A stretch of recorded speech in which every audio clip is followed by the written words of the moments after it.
debate that started in Mumbai by your peer and your colleagues. Mr. Uday Kotak started it off saying that, look, Indian entrepreneurs and the next generation specifically needs to get out there, work hard, and not get into running family offices too early on. It was followed up by Harsh Goenka saying exactly the same thing, that, look, we need the entrepreneurial spirit back. We need Indian entrepreneurs and the next generation to sweat it out, as opposed to speculating, trading, and running family offices. Sajjan Jindal, do you believe that the next generation is happy running family offices as opposed to running businesses?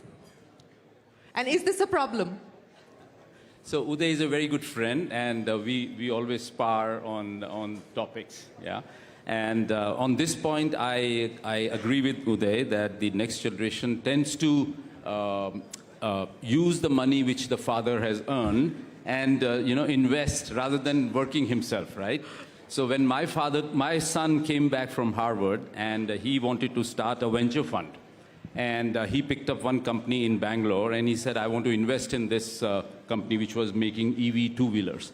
And I told him, so I also said, okay, this is his first project. He wanted to, so he said that, Dad, why don't you come along with me? I said, okay, I'll come. Went to Bangalore, visited this factory, amazing plant, amazing product. And but then I came back to Bombay in the aircraft. Parth asked me, what do you think about it? I said, not at all a good idea. Because I want you to work, I want you to make money and not use my money, what I have earned over the years, and then multiply that. That's not my idea.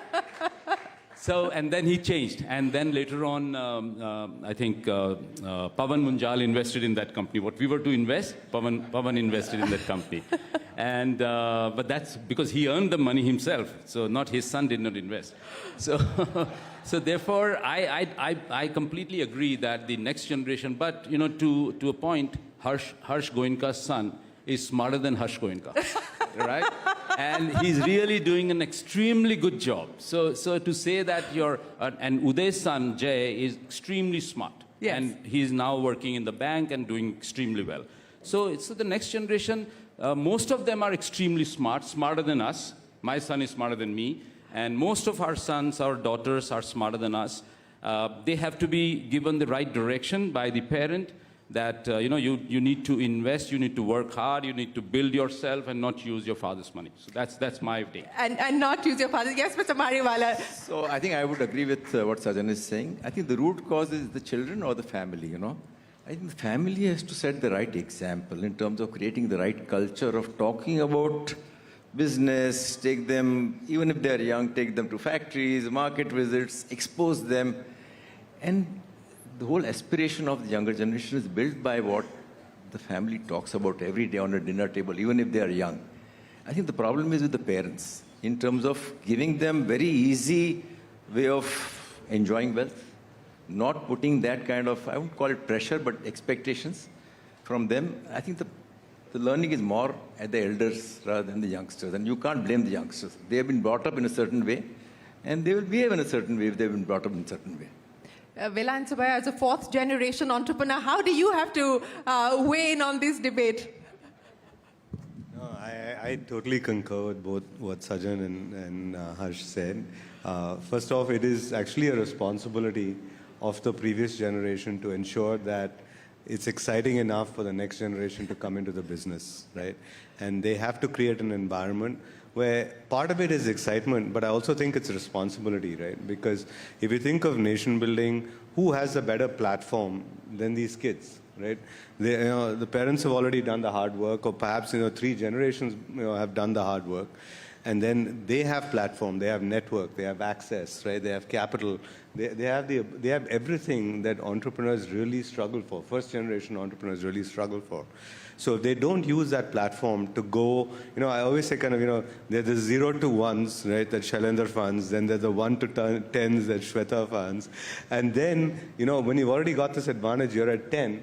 If you're not thinking of 10 to 100, 100 to 1,000, then I think you're doing a massive disservice to the country, right? Because honestly, that opportunity has been given to us because we were in this country, right? We kind of started in this country.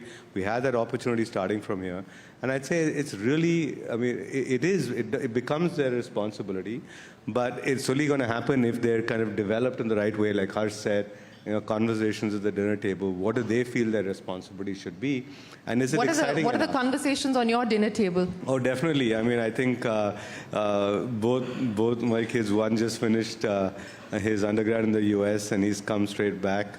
And the other one's also going to come straight back. And I think definitely they're going to join the business and start looking at how we can grow things from here.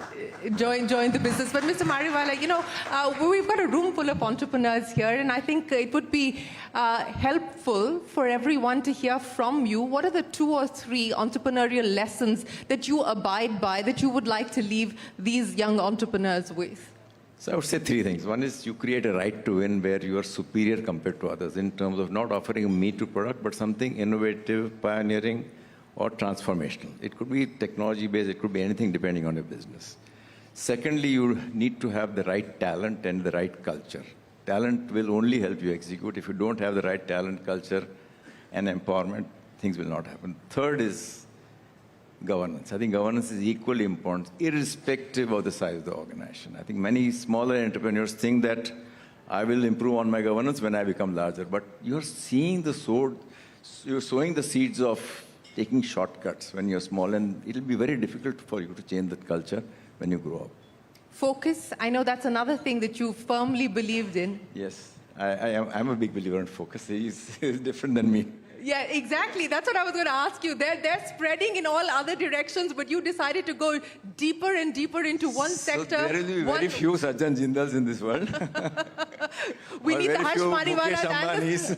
We need the Harsh Mariwalas and the focus leads to Sajjan depth, Jindals. and depth leads to excellence. And I think you have to be excellent in whatever you do. But if you try to do too many, at least I'm not able to do too many diverse things. So I'm of the belief of focus. You're of the belief of focus. But Vellayan, I want to come to you. The entrepreneurial lessons that you live by, as well as organizational structures. I know that you believe that debottlenecking has to start at the top. Yeah, so definitely in terms of, I would actually say that I agree with the point on focus, but I have a slightly different perspective on it. I think the 2 aspects that I bring to it, I think one is thinking about organizational energy. Right? I really feel that organizations are all about how much energy you can generate in them. Right? And it's possible for good leaders to, and I think a lot of great examples here, which don't just have a higher state of energy themselves, but are able to get the organizational energy level up. Right? And so I'm an engineer by background, so I just look at it and say that the organizational energy is nothing but a summation of the energy of the people in it. And the way I think of it is, if you think of it as a vector, instead of looking at it as a scalar, which it is, energy, the element you add to it is focus, right? So if you can get a lot of energy in an organization, get it very focused on a set of tasks, it tends to be more successful. And I think that has to become the core of organizational design. A lot of the organizational design we've got comes from the military, right? And it's absolutely the wrong example of what needs to be done in corporates. So you're saying command and control is not the way to go? No, definitely not. Definitely not in organizations, no. Mr. Jindal, the entrepreneurial lessons that you live by, and today in an environment of great degree of uncertainty and volatility that we live in, what do adaptability, what do agility mean to you from an organizational standpoint? No, I think both of them have said it very, very rightly, that the organization needs energy, it needs commitment, it needs dedication, it needs leadership, it needs the leader to lead and not to follow. So these are the basic things that any organization requires to grow. But because I'm taking advantage of, there are so many entrepreneurs who are in this hall here today, and I'm a real optimist. I have gone through difficult times, But just because I'm a real optimist and I really believe in this country, I think it's a great opportunity for all of us to really go out there, invest in this country, build in their businesses, and just grow the businesses. You know, there's nothing should stop you. No golden card. Sorry? No golden card. No golden card required. You should just kick it. You know, you don't need any golden card. You have to be here, build this nation, and that is going to give you the biggest amount of results. Let me end by asking, I know our time's up, but I'm going to get one quick second in with each one of you. We've been talking about success, and we're celebrating success here. But along with success, we have to contend with failure, as Mr. Mariwala was pointing out. Not everything you do, works out. Dealing with failure, Mr. Mariwala, I'll start by asking you, what has been the mantra of dealing and coping with failure? It's just learning. Sometimes you win, you don't lose, but you always learn. Sometimes you win, sometimes you lose, but you never lose, you only learn from that experience. That's a wonderful way to put it. Vellayan? Yeah, I actually don't believe that failure exists, right? I think it only exists because we compare it to something else, right? Otherwise, it doesn't exist. So failure doesn't exist. Failure can, and hence is not fatal. Absolutely, it doesn't happen. Mr. Jindal? No. I believe that if you don't fail, that means you have not succeeded.